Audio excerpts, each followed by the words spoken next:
When I started playing Ori and the Blind Forest, I really wasn't sure if I would like it. I've just never really been into platformers. As a little kid, one of the few experiences I can recall is the original Super Mario Bros. On the NES.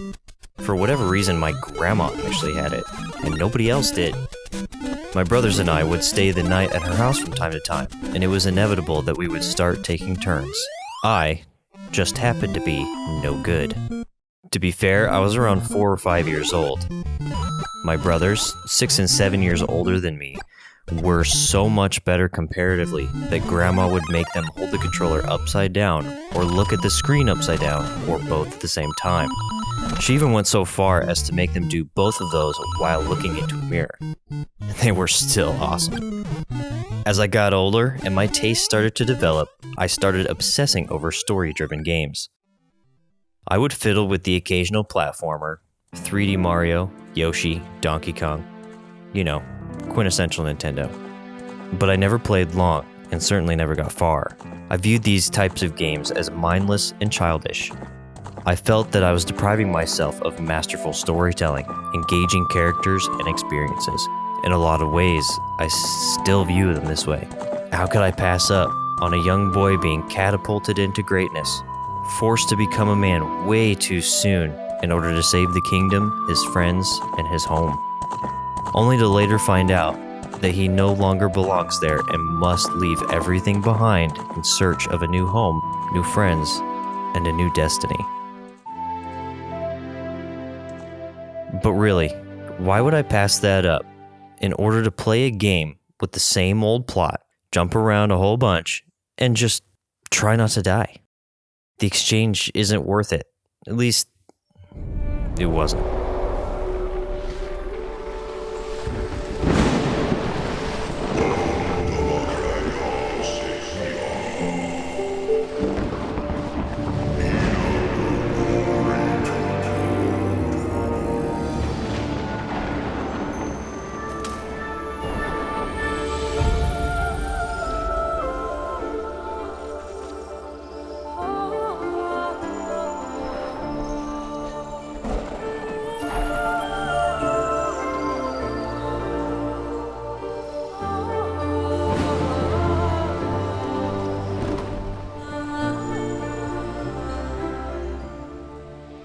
The Forest of Nibel is a lush, beautiful forest, overflowing with a variety of creatures all living together in harmony.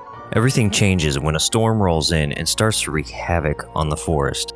The spirit tree, who seems to be the guardian of the forest, loses one of his children, Ori, to the storm. Ori is found amidst the storm by a friendly yet lonely creature named Naru, who adopts him as her own. But the spirit tree continued to look for Ori, and in a last-ditch effort sends a great light energy throughout the whole forest.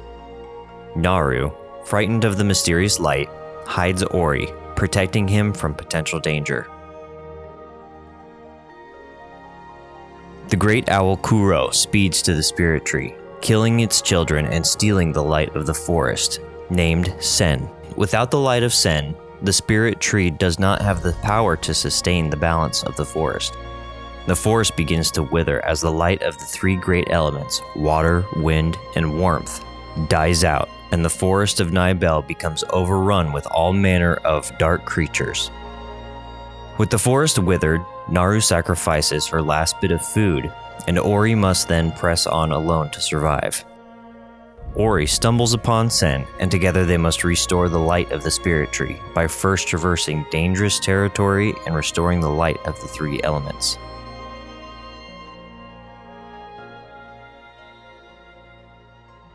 I can't begin to describe how much I love this game. It is extremely rare that I ever try to 100% a game. As of right now, I'm at about 95%. Not to mention, the day after I beat the game, I started a new save file, and that never happens. There isn't a single thing about this game that isn't phenomenal. It doesn't get bogged down with cutscenes, it tells you what it needs to, and gives you time to process and fill in the blanks where you need to. The art style is so good. There isn't a single element that is repeated. According to one of the game's leading artists, there isn't a single background element that is duplicated. an uncommon characteristic for these types of games. Don't even get me started on the soundtrack. It's better than most movies. It is epic and perfectly fitting for the story and art style. I have a handful of soundtracks that I'll turn on as background noise. When I listen to this one, it's not background noise, I actually listen. And here's a couple of my favorites.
The gameplay is perfect too. I've seen a couple complaints about it being punishing at times, and it definitely is. I had moments where I slammed my mouse on the desk, shook with frustration, and yelled at my computer. Towards the end, I threw out my mouse and keyboard and switched to a controller. It made a world of difference. Mouse and keyboard really isn't one of my strengths to begin with, and I would often lose track of where my hands were, and I would end up pushing the wrong buttons, especially during the fast-paced segments. Even though the controller made things a lot easier, there are 3 specific times where nothing can help you. But I don't fault the game in any way for those extra grueling sections. If the whole thing was easy, it would not have felt like an accomplishment. As you progress through the game, Ori gains quite a few abilities that help him fight and pass platforming obstacles. From a ground pound to an energy explosion, from throwing light orbs to actually harnessing the enemy's energy and using it against them or launching yourself over obstacles. There's so much that is waiting to be explored, and the extra life, health, and abilities are worth going back for. When I finished the game, I didn't have half of what was available to me, and that made things way harder than it needed to be. I didn't realize how much I was missing until I went back later to try 100%ing the game. So take my advice and collect as much as you can before the finale. Because I was missing so much during my playthrough, I often ran out of energy and couldn't save during some of the difficult platforming sections. This caused me to rage quit on not 1, but 2 separate occasions. Don't be like me. Be smart. Okay?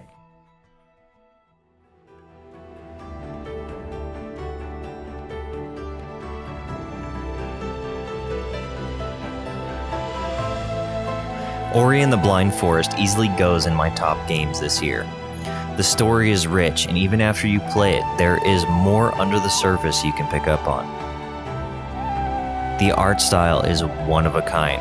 I can't imagine any changes that would benefit the story. The music is superb and can easily be enjoyed while cooking, cleaning, or enjoying a board game with friends. The gameplay is smooth and the platforming is satisfying. The collectibles and ability tree are very much worth sinking more time into. This game has great replayability. Solid 10 out of 10 for this guy. Just make sure you use a controller.